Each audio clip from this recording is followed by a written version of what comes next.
कहा सर्वधर्म को तुम त्यागोगे तो मैं तुम्हें मोक्ष दे दूंगा, सकल पापों से मुक्त करके मोक्ष दे दूंगा। इस विषय में उक्तंच, पूर्व में मैंने कहा भी है, नाशयामि आत्मभावस्थो ज्ञान दीपेन भास्वता इत्यतो माशुच शोक मार्श कार्षित्यर्थः। हृदयस्थ जो ज्ञान रूपी दीप है आत्मभावस्थो, ज्ञान रूपी दीप से मैं प्रकाशित कर दूंगा तुम्हारा अपना वास्तविक स्वरूप। आत्मभाव के प्रकाशन करने से मुक्त हो जाओगे, इसलिए तुम्हें शोक करने की आवश्यकता नहीं है। यहाँ से शास्त्रार्थ आरंभ श्लोकार्थ पूरा हो गया। अस्मिन् गीता शास्त्रे परम निश्चित साधनम निश्चितं किं ज्ञानं किं कर्म आहोस्विदुभयमिति। इस गीता शास्त्र में परम निश्चय का साधन का निश्चय किया गया। लेकिन आपके हिसाब से तो निश्चय हो गया, लेकिन हमारे हिसाब से भी संशय है। क्या है वो साधन? किम ज्ञानम, केवल ज्ञान, या केवल कर्म, अथवा उभय। आस्विद उभयमिति। एक देशी पूछता है कुतः संदेह, अरे संशय क्यों हो रहा है? स्पष्ट बोलते आ रहे हैं, सभी अलग अलग पृथक पृथक समझा दिया, अब फिर भी संदेह है, क्या कारण है? वो कहता है सारी बातें कही है ना, इसलिए संदेह हो जा रहा है। ये भी बात, वो भी बात, वो भी बात, कौन सा एक बात तो कहा नहीं। और जबकि निश्चय ब्रूहितन में करके पूछा बेचारे ने, तो एकम वद निश्चित्य भी बोला, लेकिन नहीं, आप तो एक यही है सीधे बोला ही नहीं भगवान ने। जो अधिकारी भेसे सबके लिए बोलना था, इसलिए ये भी वो भी वो भी वो भी। जैसे कि ये ज्ञात्वा अमृतमश्नुते ततो माम तत्वतो ज्ञात्वा विशते तदनंतरम इत्यादि ने वाक्यानि केवलात् ज्ञानादि निश्चित प्राप्ति दर्शयन्ति। ऐसा नहीं को वाक्य है जो केवल ज्ञान से मोक्ष बता रहे हैं। और दूसरे तरफ कर्मण्येवाधिकारस्ते कुरु कर्मैव तस्मात् त्वम् इत्यम आदि कर्मणाम अवश्य कर्तृताम भी दर्शयति इत्यादि जो है कर्म अवश्य करते रूपेण दर्शा दिया है। एवं ज्ञान कर्मण कर्तव्यता उपदेशात, ज्ञान और कर्म दोनों ही कर्तव्य कर उपदेश हुआ है, ऐसा लगता है। इसलिए हमें समुचित रपि निश्रेषत्व स्यात्, इनका समुच्चय करने पर ही निश्रेष का साधन होंगे इति भवेत् संशय, इसलिए हमारा संशय हो रहा है। और अर्जुन को देखने से क्या है, सारा सुनने के बाद मुक्त हुआ कि नहीं हुआ भगवान जाने, लेकिन लड़ाई तो शुरू कर दिया। कर्म में प्रवृत्त हुआ ना, इस वजह से यही सोचा होगा उसने कर्म से मोक्ष होता है, कर्म करो मुक्त हो जाओ।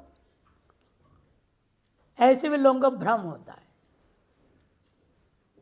कि मुक्त, अधिकतर लोगों के मन में भ्रम है मुक्त बने कुछ नहीं करेगा। अरे मुक्त होने का मतलब क्या पत्थर बन गया, वो पहाड़ हो जाएगा? क्यों नहीं करेगा? बस इतना ही है कि स्वतंत्रता पूर्वक संकल्प पूर्वक कुछ नहीं करेगा। वो प्रारब्धाधीन उसके शरीर से सकल जो भी है वो कर्म होते रहेंगे। और इतना जो शास्त्र विरुद्ध कोई कर्म उससे होगा नहीं, क्योंकि अनेक जन्मों का अभ्यास है। शास्त्र कर्म ही अभ्यास करता रहे, शास्त्र उपासना करते रहे, अंतर शुद्ध कर ज्ञान कर मुक्त हुआ है। अब वो एकदम अशास्त्रीय कर्म करेगा ये तो असंभव है। इसे उसके शरीर से यावत प्रारब्ध काल पर्यंत, जब तक शरीर जिंदा है तब तक शरीर से कर्म तो होगा। न जात तिष्ठत कर्म कृत, बिना कर्म के शरीर रह ही नहीं सकता।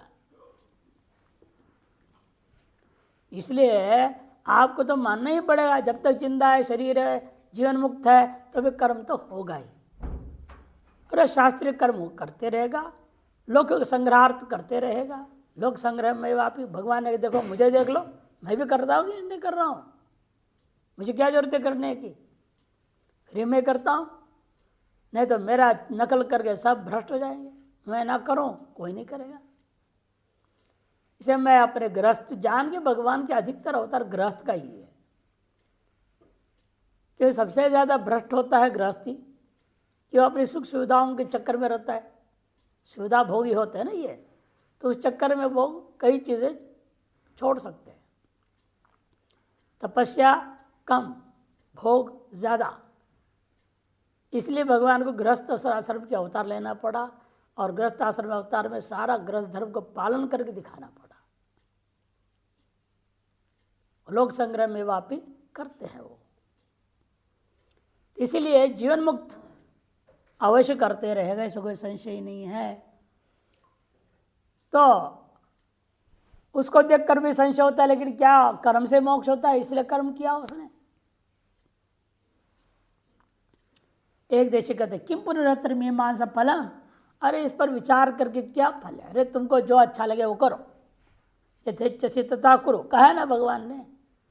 तो ज्ञान मार्ग चलते ज्ञान मार्ग में जाओ, कर्म मार्ग चल कर्म मार्ग में जाओ, उभय मार्ग पकड़ के चलना उभय मार्ग पकड़ के चलो। देख लो दोनों पैर दो नौका में रख करके चला के देख लो, पार हो सकते हो कि नहीं हो सकते हो, पता लग जाएगा तुम्हें। फिर अपने आप तो एक पकड़ेगा, एक से चलोगे। इसमें क्या विचार करके बेकार समय बर्बाद करोगे? किम पुनरुत्तर मीमांसा फलम, तब पूर्व पक्ष ननु ये तो देव ऐसा मनितमस्य परम निश्चय साधनत्व अवधारणम, बस यही तो फल है। इनमें से किसी एक को परम निश्चय का साधन करके हम निर्णय कर पाएंगे। अतो विस्तीर्णतरम मीमांसा में तत्, विस्तार से इसका मीमांसा करना है, झटपट करके शॉर्टकट नहीं मारना है यहाँ पे, है कि नहीं? थोड़ी लंबी यात्रा, लंबी बाईपास जाएंगे, लंबा चलेंगे, लेकिन हमें पूर्ण रूपेण गहराई में जाना पड़ेगा, विचार करना ही पड़ेगा। तब एक देशी कहते ठीक है, आत्मज्ञान से केवल से निश्चय से तत्व भेद प्रत्यय निवर्तकत्वेन कैवल्य फलावसानत्वा, ये तो सीधा है निर्णय इसमें। आत्मज्ञान ही कैवल्य मोक्ष का एकमात्र साधन है। केवलस्य आत्मज्ञानस्य, अकेला ही आत्मज्ञान, केवल से विशेषण दे दिया, निश्रेष का कारण है। क्यों? भेद प्रत्यय के निवर्तक होने से कैवल्य फल अवसानत्वात्, और ज्ञान का फल हमेशा कैवल्य होता है। क्रियाकार फल भेद बुद्धि अविद्या अविद्या आत्मनित्य प्रवृत्ता मम कर्म अहम कर्ता अमुषिमयी फलाय इदं कर्म करिष्यामि इति यम अविद्या अनादिकाल प्रवृत्ता। क्योंकि ये जो है भेद प्रत्यय का निवर्तक कहाँ पर है? ये भेद प्रत्यय कहाँ से आ गया? क्रिया कारक फल भेद बुद्धि अविद्या के द्वारा आत्मा में नित्य प्रवृत्त हो रखी है। इसलिए नित्य आपके अंदर क्या विचार आता है? मम कर्म, ये मेरा कर्म है, अहम कर्ता, मैं करता हूँ, अमुष्मयी फलाय इदं कर्म करिष्यामि, अमुक फल पाने के लिए यह कर्म करूँगा। इति यम अविद्या, यही अविद्या का स्वरूप है, अनादिकाल से प्रवृत्त है वो। अस्या विद्याया निवर्तकम अयम अहम अस्मि केवलो अकर्ता क्रिया फलो न मत्तो अन्यो अस्ति कश्चित् इत्येवं रूपम आत्मविषम ज्ञानम। और उस अविद्या का निवर्तक कौन है? आत्मविषय ज्ञान है। आत्मविषय ज्ञान कैसे है? अहम अस्मि केवलो, मैं केवल हूँ, अद्वैत हूँ, अकर्ता हूँ, अक्रियों और अफल रूप हूँ, अर्थात कर्तरी क्रियाकारक भाव से रहित हूँ। नमत्व अन्य अस्ति, मुझसे अन्य जो दूसरी है ही नहीं, तो प्राप्ति कहाँ से, फल कहाँ से होगा? कोई मेरे से अन्य कोई दूसरा है ही नहीं। इत्येवं रूपम, इस प्रकार का जो आत्मविषम ज्ञान उत्पद्यमानम कर्म प्रवृत्ति भूतया भेद बुद्धि है निवर्तकत्वाद, कर्म प्रवृत्ति, कर्मों में प्रवृत्ति के कारणीभूता जो भेद बुद्धि है उसका निवर्तन करने वाला है, विनाश कर देने वाला, विद्या को मिटाने वाला है। तू शब्द पक्षद्वय व्यावृत्त्यर्थ, तू शब्द जो है पक्षद्वय का व्यावृत्ति करने के लिए, पक्षद्वय माने कर्म और केवल कर्म अथवा समुच्चय। केवल कर्म से भी मोक्ष नहीं हो सकता, समुच्चय से भी मोक्ष नहीं हो सकता, इसके लिए तू शब्द का प्रयोग किया पूर्व में।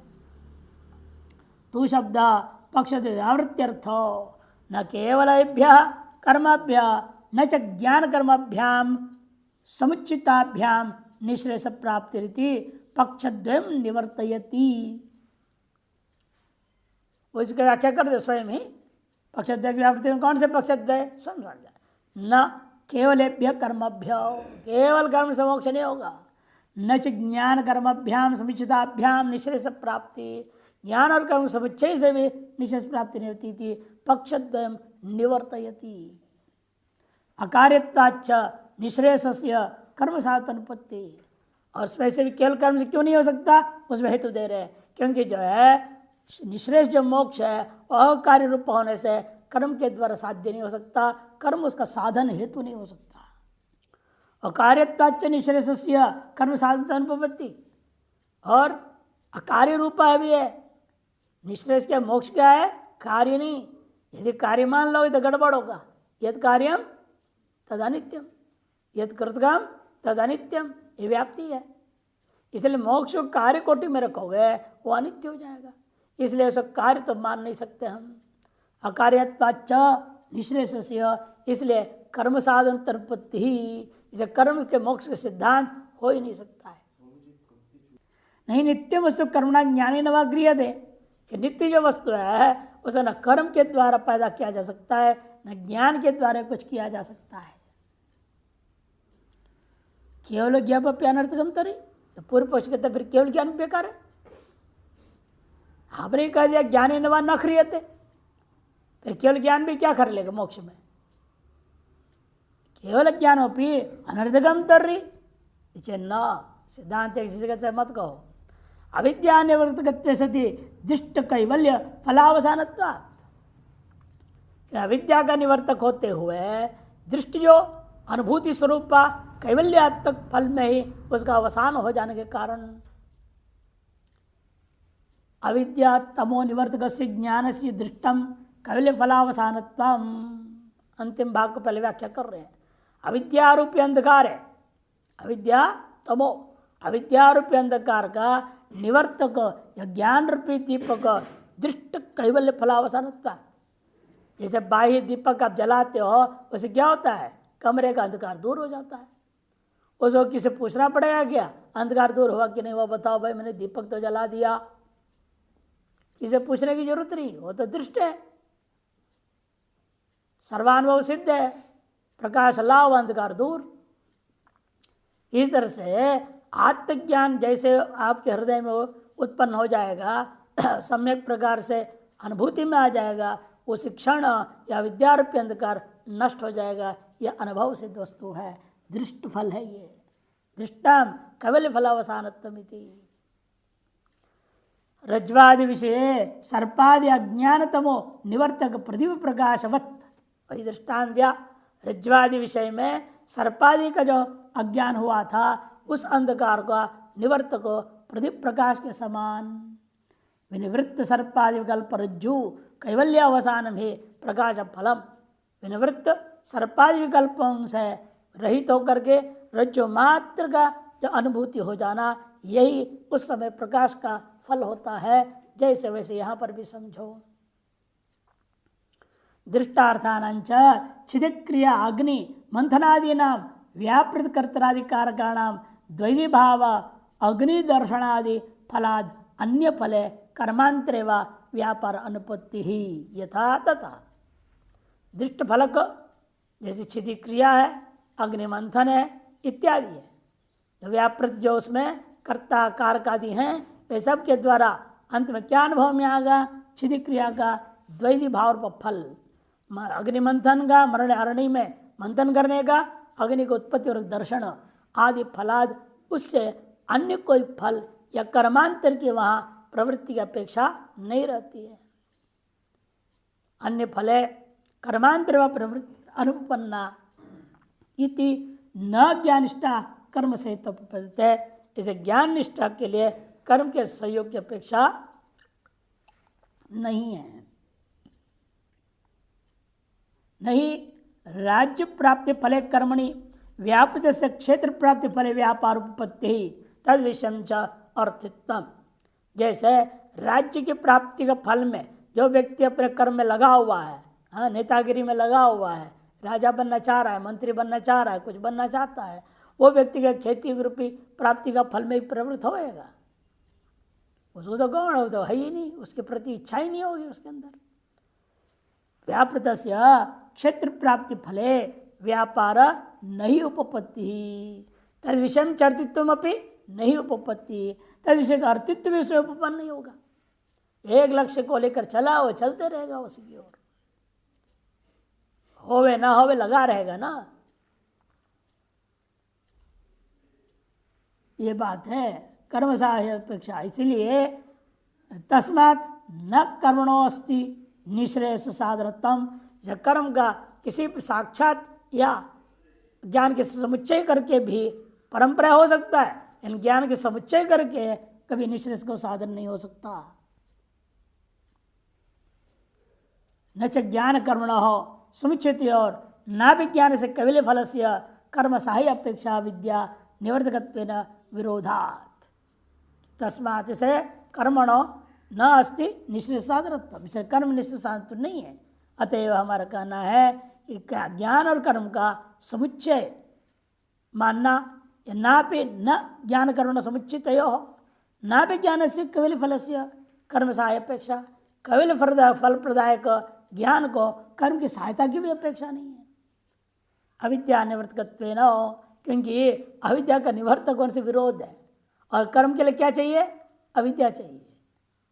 और कर्म जो अविद्या पूर्वक होने वाला है वह अविद्या का नाशक ज्ञान के साथ कैसे जुड़ेगा? अपने कारण को नाश करने वाला है वो, मानते उसके साथ जुड़ेगा? उसके साथ जुड़ के काम ही नहीं कर सकता है। ये आपको मालूम हो जाए आपके जो जड़ को काटने वाला कोई अमुक आदमी है, क्या उसके साथ आप हाथ जोड़ेंगे, मित्रता करेंगे? नहीं करेंगे। ये आपको मालूम भी हो जाए शत्रु का मित्र, तब भी नहीं करेंगे। ये चाणक्य नीति है, अमित्र से मित्रोपि अमित्र एव। अमित्र का मित्र भी अमित्र ही होता है। इसलिए अविद्या और विद्या की आपसे अत्यंत विरोधी वस्तु है। इसलिए अविद्या अपने नाश का कारणीभूता, विद्या के सहयोगी कारण बने, ये तो हो ही नहीं सकता। नहीं तमस तमसो निवर्तकम, अंधकार अंधकार ही निकार का निवर्तक हो वह, यह नहीं हो सकता। अतः केवलमेव ज्ञानम निश्रेष साधन इति सिद्धाम, इसे केवल ज्ञान अकेला ही निश्रेष का साधन है, ये सिद्ध हो जाता है। ऐसे एक देशी ने अपनी ओर से युक्तियों के द्वारा सिद्ध कर दिया, तब पूर्व पक्ष कहता है न, ऐसा मत कहो। नित्य करणे प्रत्यवाय प्राप्त है कैवल्य से नित्यत्वात्। नित्य करणे प्रत्यवाय प्राप्त है, नित्य कर्म नहीं करोगे तो प्रत्यवाय मिलेगा। और कैवल्य से नित्यत्वात्, और कैवल्य नित्य, वो कैसे प्राप्त हो जाएगा? आप कर्म छोड़ दोगे, कैवल्य कैसे मिलेगा? ये कर्म का न करने से पाप जुड़ते रहेगा, बल्कि यहां जब पाप का घड़ा भरते जाएगा और ज्ञान ज्ञान ज्ञान करके बैठे रहोगे, कर्म छोड़ दोगे, एक तरफ पाप के घड़ा भर रहे हो और जो मोक्ष को मिलेगा सोचते हो, ये कैसे हो सकता है? यत्तावत् केवल ज्ञानात् केवल प्राप्ति इत्येतद् असत्। पूर्व पक्षी इसलिए कहता है यह जो आप इसलिए कह रहे हो केवल ज्ञान से केवल की प्राप्ति होगी, यह अत्यंत असत्य है। क्यों भाई? कहते कारण सुनो, ये तो नित्यानां कर्मणां श्रुत्युक्तानां अकरणे प्रत्यवायो नरकादि प्रवृत्ति लक्षण स्यात्। जिसलिए आप कर्म त्याग करके ज्ञान मात्र के पीछे लगे रहोगे, ज्ञान मात्र से मोक्ष होता है समझ करके, फिर नित्य कर्मों को त्याग दोगे तो श्रुत्युक्त जो नित्य कर्म है उनके न करने पर प्रत्यवाय होगा और मोक्ष क्या देगा आपको? ज्ञान आपको नरक की ओर ढकेल देगा। नरकादि प्राप्ति लक्षण स्यात्, नरकादि प्राप्ति रूपा आपको दोष लग जाएगा। इसे यूं कहो नित्य कर्म की सहायता से ज्ञान मोक्ष देगा, ये पूर्व पक्ष की आशय है। आप रहेगा ना बिना कर्म की सहायता से ज्ञान हो जाएगा, वो कहते हैं नहीं, नित्य कर्म तो करते ही रहना पड़ेगा, कुछ उपासना भी करते रहना पड़ेगा, मानस क्रिया और बाह्य क्रिया दोनों के सहयोग से ही ज्ञान मोक्ष देगा, उसके लिए दे नहीं सकता। बल्कि ये सब नहीं करोगे ज्ञान में प्रतिबंधक खड़ा हो जाएगा, मोक्ष में और प्रतिबंधक हो जाएंगे कि प्रत्यवाय नरकादि प्राप्ति का जल साधन भूता वो आपके सामने आ जाएगा।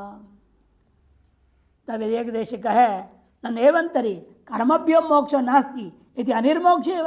एक तरह से कर्म से मोक्ष तो हो नहीं सकता, ज्ञान से भी मोक्ष होगा नहीं बोल रहे हो, फिर तो मोक्ष ही नहीं है, ये कहो फिर। तो सिद्धांत पूर्व पक्ष कहता है नैसा दोष हो नित्यत्वात् मोक्ष, ये दोष तुम दे नहीं सकते कि मोक्ष तो नित्य है, होगा ही नहीं, ऐसे कैसे कहोगे? नित्य है ही नहीं और नित्य होगा नहीं कहो, ये तो बिल्कुल हो ही नहीं सकता।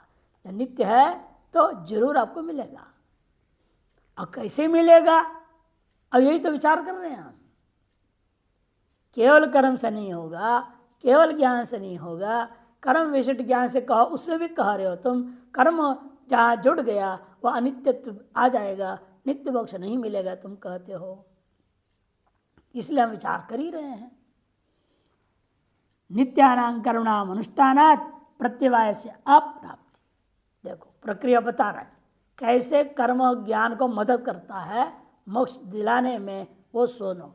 नित्य कर्मों के अनुष्ठान करने से सबसे पहले प्रत्यवाय की प्राप्ति नहीं होगी, मैंने पाप का घड़ा भरना बंद हो गया और पाप जुड़ेंगे नहीं आपसे।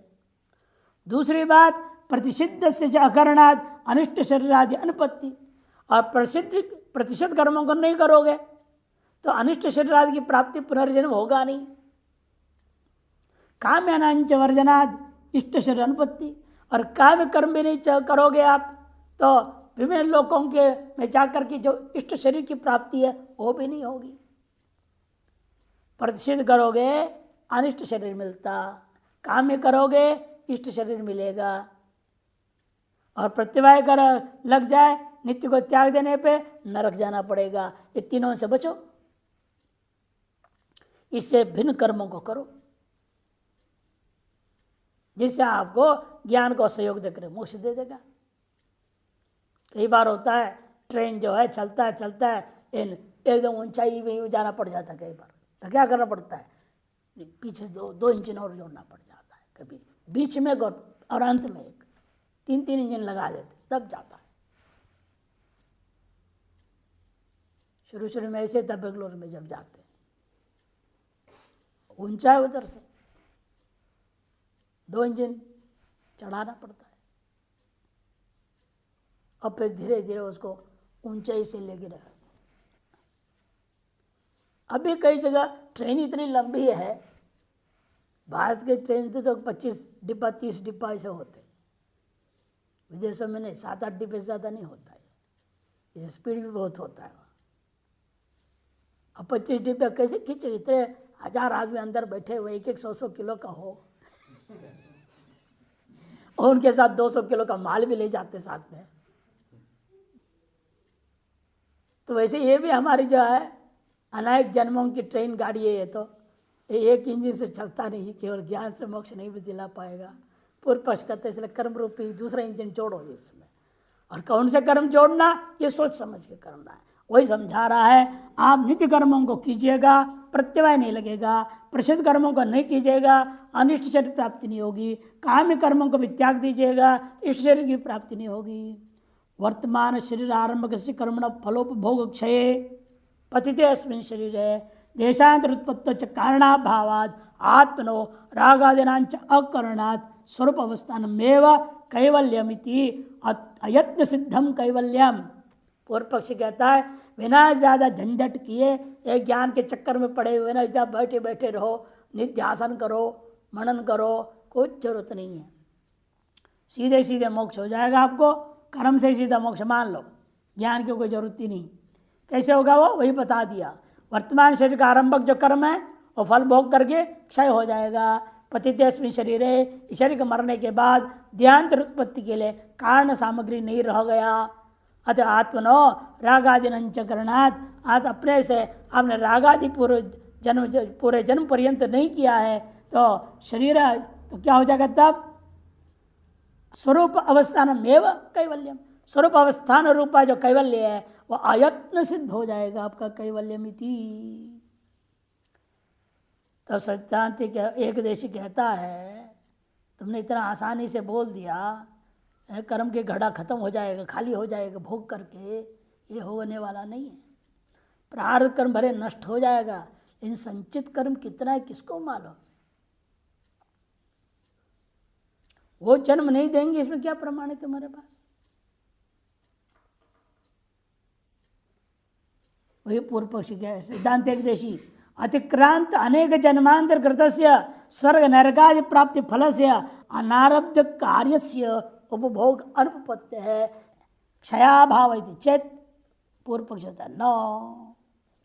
देखो अतिक्रांत अनेक जन्मांतर कृतस्य, बीते हुए अनेक जन्मांतर हो चुके हैं, अनादिकाल संसार से अनादिकाल से भटक रहे हैं हम लोग। कितने लाखों करोड़ों जन्म बीत गया है, कोई ठिकाना ही नहीं, पता ही नहीं किसी को भी। इसका कोई हिसाब किताब किसी के पास नहीं है। आप देखो ऐसी स्थिति में स्वर्ग नरक आदि प्राप्ति फल वाले अनारब्ध कर्म अनेक है, विभिन्न योनियों के भोगने योग्य प्रारब्ध कर्म वहां पर संचित कर्म में पड़ा हुआ है। एक जन्म में वो सारा संचित कर्म आप कैसे भोग कर सकोगे। सुअर बन के 4 बजे भंडारा खाना है, वो कैसे होगा। शेर बन के गाय को खा जानी है कहीं। संचित कर्म ऐसे ऐसे पता नहीं क्या क्या पड़े हुए हैं, वो सब एक जन्म लेकर के सारा भोग कर खत्म कर दूंगा, ये तो असंभव है। कोई स्वर्ग में रहकर भोगने लायक कर्म है, कोई नरक में रहकर भोगने लायक कर्म है, वो सब एक जन्म में कैसे हो जाएगा।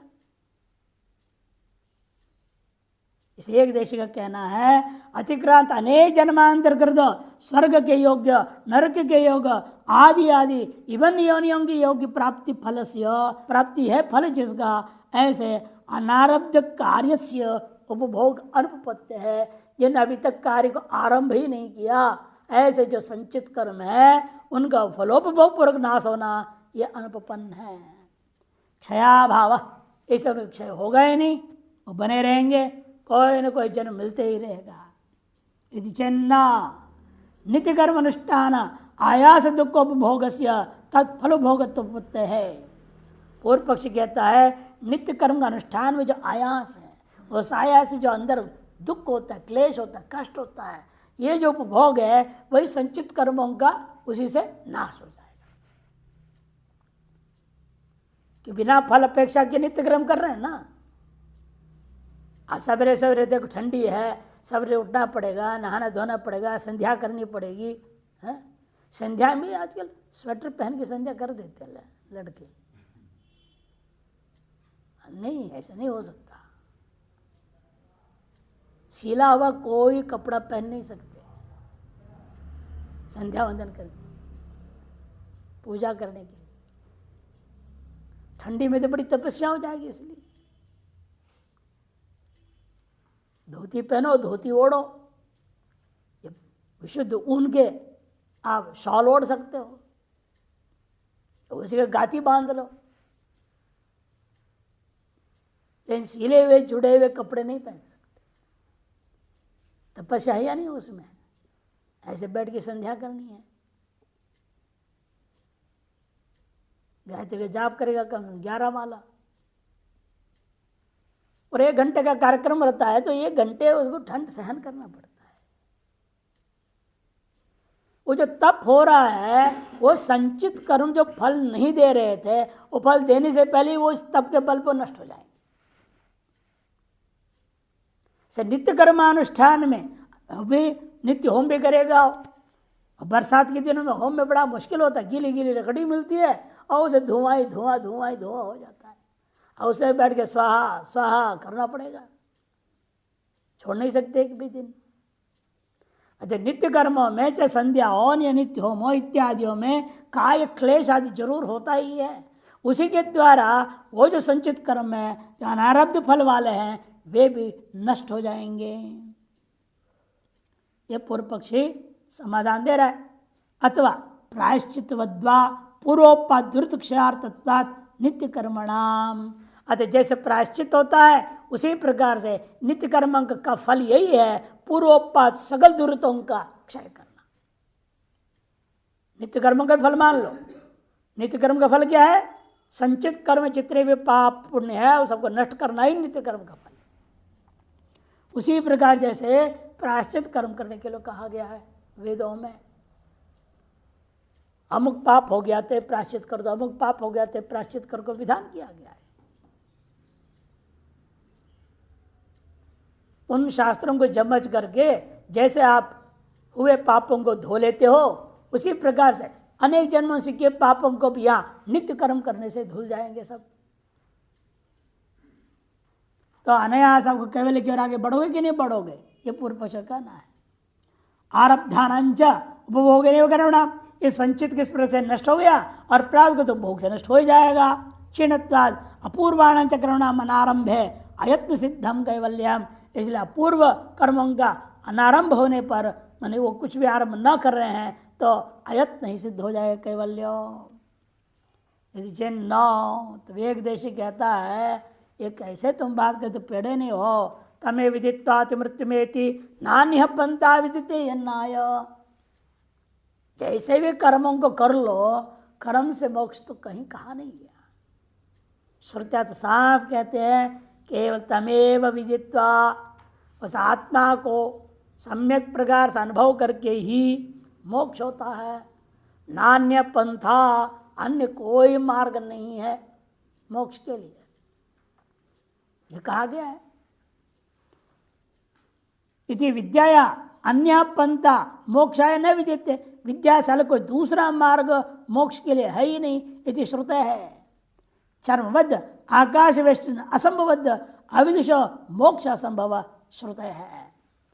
और जो है चर्म के साथ जैसे लपेटा जाए उसी प्रकार कोई आकाश को लपेटने का प्रयास करना जैसे असंभव है, वैसे अविद्वान के लिए भी, अविद्यवान पुरुष के लिए, कर्मनिष्ठ पुरुष के लिए मोक्ष असंभव है। वह मोक्ष असंभव, यही श्रुति का तात्पर्य है। केवल कर्म जड़, इसे कभी नहीं बनना, और केवल कर्म से मोक्ष होगा ये कभी नहीं सोचना। ज्ञानात् कैवल्यम आपनोति च पुराण स्मृति है, और ज्ञान से ही कैवल्य प्राप्त होता है, यह अनेक पुराणों में अनेक स्मृतियों में कहा गया है। अनारब्ध फलानां पुण्यानां कर्मणां क्षय अनुपत्तेश्च, और अनारब्ध जो फल है, ऐसे जो पुण्य कर्म है उनका तो क्षय कोई कर ही नहीं सकता। आपने जब प्रायश्चित दृष्टांत दिया उसे क्या होगा, पाप ही तो नाश करने के लिए है, पुण्य का नाश करने का कोई प्रायश्चित है क्या कहीं? बताओ, एक पुण्य को नाश दूसरा पुण्य करेगा क्या? वो पुण्य का नाश करने के लिए और पुण्य करना पड़ेगा, अनावस्था दोष हो जाएगी।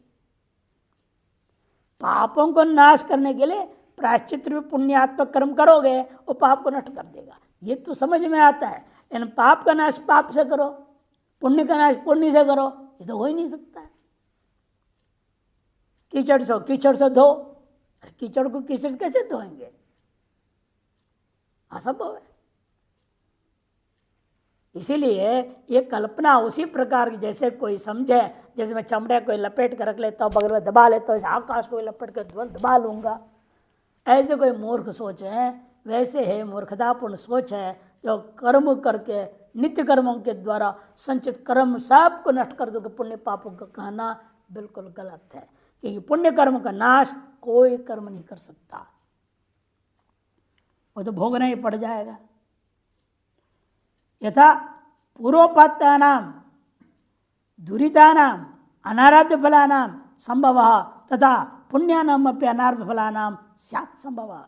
जैसे पूर्वोपात दुरितों का जो अनारब्ध फल जो आरंभ नहीं किया, ऐसे संचित दुरितों का संभावना है, उसी प्रकार संचित पुण्यों का भी तो संभावना है। जिन्होंने अभी फल आरंभ नहीं किया उनको काट कौन कर सकता है? एकमात्र ज्ञान में है सामर्थ्य, पुण्य पाप सब को क्या अविद्या कोई खत्म कर देगी तो ये सब कहाँ टिकेंगे? चैतन्य गिरि महाराज के प्रवचन सुनो, एक बार ऐसे भगत के ऊपर नाराज हो गए। वो भगत जो है कई बार समझाते रहते, वेदांत वाले तो बताते ही रहते, फिर भी वो एक भगत ने पूछा उठ करके, दोबारा हमको बंधन क्यों नहीं होगा? अरे अविद्या माँ मर गई, अब कहाँ से फिर पैदा होगा? ऐसा बोला। अविद्या रूपी माँ ही मर गई, अब फिर बच्चा पैदा करेगा तो कैसे पैदा होगा? माँ जिंदी रहेगी ना तब ना और बच्चे पैदा हो जाएंगे।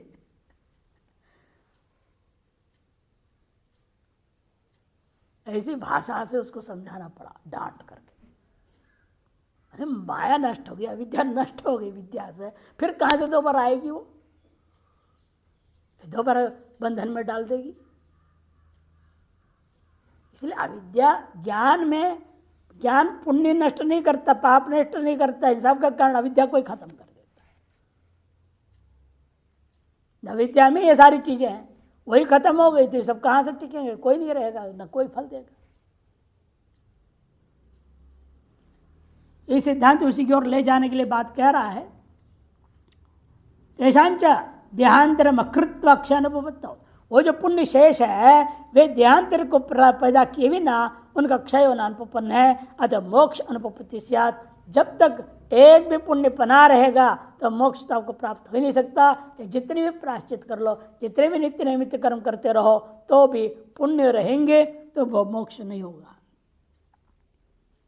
धर्माधर्म हेतुनांच राग द्वेष मोहानाम अन्यत्र आत्मज्ञानाद उच्छेद अनुपपत्ति है। और दूसरी बात, आत्मज्ञान के बिना धर्म और धर्म के कारणीभूता राग द्वेष मोह, इनका आत्यंतिक उच्छेद हो ही नहीं सकता। एकमात्र आत्मज्ञान है जो आपका राग द्वेष को नष्ट कर सकता है। राग द्वेष युक्त स्थू है कि नहीं? द्वितीय अध्याय में आया, 72वां शुद्ध श्लोक है, ऐसे कुछ है। तो इसलिए कहते देखो, सबको नष्ट एकमात्र ज्ञान कर सकता है। धर्माधर्म का कारणीभूता राग द्वेष मोह नाम अन्यत्र आत्मज्ञानाद, आत्मज्ञान से अन्य से उच्छेद अनुपत्ति है। धर्माधर्मोच्छेद अनुपपत्ति, और धर्माधर्म का उच्छेद भी अनुपपन्न है। नित्यानांच कर्मणाम पुण्य लोक फल श्रुत है, और नित्य कर्मों का फल पुण्य लोक बताया है। तुम कह रहे हो संचित पापों का नष्ट करेगा, अरे संचित पाप भी नष्ट करेगा, पुण्य भी नष्ट करेगा नहीं, किंतु नया लोक की ओर आपको ले जाएगा। नित्यानांच कर्मणाम पुण्य लोक फल श्रुत है, वर्ण आश्रमाश्च स्वकर्मनिष्ठा इत्यादि आपस्तंभ धर्मसूत्र 2.2.2.3 में वर्णन किया गया। इत्यास्मृतिश्च कर्मक्षय अनुपत्ति, इत्यास्मृतियों से भी बात स्पष्ट है, कर्म का क्षय कभी नहीं होता। तब पूर्व पक्षी कहता है, ये तो आहुर नित्यानि कर्माणि दुख रूपत्वाद पूर्वकृत दुर्त कर्मणाम फलमेव न तो तेषाम स्वरूप व्यतिरेकेण अन्यत फलम अस्ति अश्रुतत्वात् जीवनादि निमित्ते च विधानादिति। पूर्व पक्षी कहेगा ये आपने ठीक नहीं कहा, पुण्य जो है नित्य कर्मों का फल पुण्य लोक प्राप्ति, ये आपका कहना ठीक नहीं। पूर्व पक्ष कहता है हमने तो ये सुना, ये तो आहु, ऐसे लोग कहते हैं नित्यानि कर्माणि, नित्य कर्म भी क्या है? दुख रूपी तो है ना, सर उठाना नहाना धोना सब करना पड़ता है, लफड़ा बहुत है। इसे सनत कुमार आदि ने जब शाप दे दिया, पार्वती ने ऊंट बना दिया तो बहुत खुश हो गए। साल भर बाद वही घूमते फिरते शिव जी वहीं ले गए और बोले पार्वती तुम पहचानते हो कौन है? अरे वही तो ढीठ है, दुष्ट, आपको ओम नारायण बोले नहीं, प्रणाम नहीं किया तो हमने ऊंट बनाया था। अरे तो पूछ तो लो, उनको बुरा लग रहा है कि कैसे लग रहा है, 1 साल बेचारे को ऐसे तुमने रख दिया। तो उनसे पूछा ऊंट सनत कुमार आदि से, उन लोगों ने कहा माँ पे बड़ी कृपा की है, हम लोग तो ब्रह्मचारी थे, बड़े सवेरे उठ के नहाना धोना पड़ता, संध्या पूजा पाठ, इसमें कुछ ना नहाना ना धोना, कहीं भी लोग जगह खड़े खड़े करो, बैठ के करो, कैसे भी करो, कोई कुछ नहीं यार, नियम विधि नियम कुछ नहीं, ये तो बढ़िया है, आपने हमारे लिए बहुत कृपा की है, हमको ऐसे रहने दीजिए। तब उन्हें गए तो ऐसे ज्ञानी लोग, इनको तो कोई भी से फर्क नहीं पड़ता है, ये तो बचे ऐसे क्या करें। उन्होंने माफ़ी मांग लिया, फिर वापस उनको वही शरीर बना दिया। तो समझ में ज्ञानी किस स्तर में रहता है उसकी आप कल्पना नहीं कर सकते। उल्टा पहले समझ गई अहंकारी है, शिव जी को नमनारायण नहीं किया इन्होंने, नाराज हो गई। अरे वो तो ब्राह्मी स्थिति में रहने वाले निर्नमस्कारों वाले लोग हैं, प्रारब्ध कर्म है तो कर देंगे, नहीं है तो नहीं करेंगे। उनको अपनी मर्जी से थोड़ी नहीं कर रहे हैं, जानबूझ के नहीं कर रहे, ऐसे तो है ही नहीं। उनको पता भी नहीं होगा शिव जी इधर से जा रहे हैं, होश ही नहीं है। इनके दारू पी रखे होश नहीं है। वो तो ब्रह्म विद्या भी दारू पी रखे हैं, उसमें हम मस्त हैं, इसे उनको कुछ भी नहीं दिख रहा है। इसे उनके प्रारब्ध कर्म आदि ने सारी चीजें होती हैं, वहां पर बात अलग है। और जो दूसरा है वहां का नित्य कर्म जो दुख रूप होने के नाते पूर्वकृत दुर्द कर्म नाम फलम एवं, पूर्वकृत पाप का फल है, यह नित्य कर्म करना पड़ेगा आपको। बताओ कैसा पूर्व पक्षी है। कहता है पूर्व किए हुए पापों का फल है, आपको इस जन्म ब्राह्मण क्षेत्र वैश्य बने हो और आपको नित्य कर्म करना पड़ रहा है। और पूर्व जन्मों के पुण्य का फल है आपको शूद्र घर में पैदा होना, यह अर्थ करना पड़ेगा इसके हिसाब से। कैसा पूर्व पक्षी है। तो पूर्व जन्मों में कृत जो पाप है, दुरित है, उसी का फल है ये नित्य कर्म हम जो कर रहे हैं। नित्यानि कर्माणि दुख रूपत्वात् पूर्वकृत दुर्द कर्मणाम फलम एवं न तो तेषाम स्वरूप व्यतिरेकेण अन्य फलम अस्ति। इसलिए स्वरूप से अतिरिक्त इनका अन्य कोई फल हो ही नहीं सकता। अश्रुतत्वात्, अश्रुत होने के नाते जीवनादि निमित्ते च विधानात् जीव यावत् जीवन और संध्या उपासित, ये कहा है जीवन पर्यंत। हाँ, यावत क्या हो 10 पूर्णमास नित्य कर्मों के लिए से कहते हैं ना, यागों में भी 10 पूर्णित स्वर्गाम एक पक्ष है, नित्य कर्म में ऐसा नहीं है। यावत स्वर्गाम यजेत, जब तक जीवित है आचार स्वर्ग कामना से ही सही याग करते ही रहो। नित्य कर्मों में जीवन मात्र को निमित्त बना करके विधान किया गया, अन्य कोई फल ही नहीं उसका। आपने कैसे कह दिया नित्य कर्मों का पुण्य के लोग फल है। ये पूर्व पक्षी ने निषेध कर दी। चेन्न सिद्धांत एक देश कहेगा ऐसा मत कहो, अप्रवृत्तानाम फलदान संभवात, बिना प्रवृत्ति वो फल दे ही नहीं सकते। और जब प्रवृत्त हो गए उनका नाम फिर संचित नहीं रह जाता है, उनका नाम क्या हो जाता है? प्रारब्ध। जब फल देने के लिए प्रवृत्त हो गए उनका नाम क्या पड़ता है? प्रारब्ध कर्म पड़ता है। और जो संचित हो वो फल दे ही नहीं सकते, फल देने के लिए आगे बढ़े ही नहीं। वो तो अप्रवृत्तानाम संचितानाम फलदान असंभवात, वो जो है नित्य कर्म में दुख रूपा फल दे रहे हैं, यह कहना तुम्हारा ठीक नहीं है। दुख फल विशेष अनुपत्तिश्च स्यात्, दुख फल विशेष में अनुपत्ति दोष भी हो जाएगा। तब पूर्व पक्षी कहते हैं दुक्ताम पूर्व दुर्तानां कर्मणाम फलम नित्य कर्मष्टान आयस दुखम भुज्यत इति तद असत। और ये जो इसलिए पूर्व पक्ष ने कहा था ये पूर्व कृत दुरितों का कर्मों का ही फल स्वरूप है। नित्य कर्म अनुष्ठान में जो आयास जन दुख होता है यह उसका कहना ठीक नहीं। क्यों? नहीं मरण काले फलदानाय अनंकुरीभूत कर्मणः, मरण काल में फल देने के लिए जो अंकुरीभूत नहीं हुए हैं कर्म, फलम अन्य कर्म आरब्ध है जन्मनि उपपच्यते, अन्य कर्म जो फल देने के लिए आरंभ हो चुके हैं उनके साथ सम्मिश्रित होकर के उस जन्म में उपभोग वो नहीं दे सकते। यदि नहीं उपपत्ति, कुछ कर्म इस जन्म का शुरू कर रहे हैं, उसके ये जो कर्म इस जन्म में भोग दे रहे हैं, उस बीच में जो आरंभ नहीं हुए थे वे भी घुस जाएंगे, बीच में फल देने लग जाएं, ये तो नहीं हो सकता है। नहीं मरण काले फलदानाय अनंकुरीभूत कर्मणः फलम अन्य कर्मारब्ध है जन्म उपयुज्यत इति उपपत्ति, अन्यथा इत्यादि और व्याख्या करेंगे, वो समय हो गया।